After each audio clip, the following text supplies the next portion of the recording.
बिस्मिल्लाहिर्रहमानिर्रहीम। अस्सलाम वालेकुम दोस्तों, आज हम बात करेंगे ताकत के बारे में।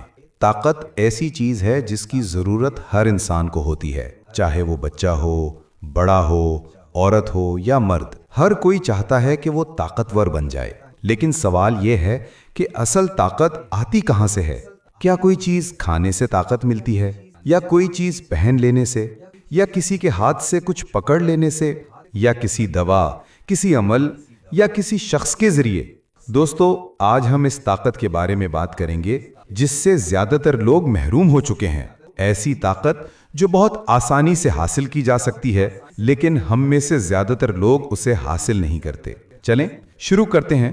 आखिर सबसे ताकतवर चीज है क्या?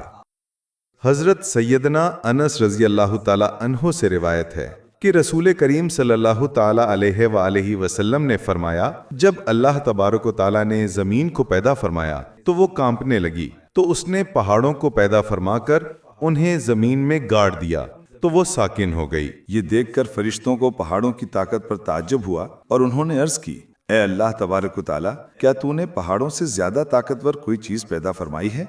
अल्लाह तबारक व ताला ने फरमाया, हाँ, वो लोहा है। फिर फरिश्तों ने अर्ज की, क्या लोहे से ताकतवर चीज भी पैदा फरमाई है? फरमाया, हाँ, वो आग है। फिर फरिश्तों ने अर्ज की, क्या आग से भी ताकतवर चीज पैदा फरमाई है? फरमाया, हाँ, वो पानी है। फिर फरिश्तों ने अर्ज की, क्या पानी से ताकतवर चीज भी पैदा फरमाई है? फरमाया, हाँ, वो हवा है। फरिश्तों ने फिर अर्ज की, क्या हवा से ताकतवर चीज भी पैदा फरमाई है? फरमाया, हाँ, इब्ने आदम जब अपने दाएं हाथ से सदका दे और बाएं हाथ को खबर ना हो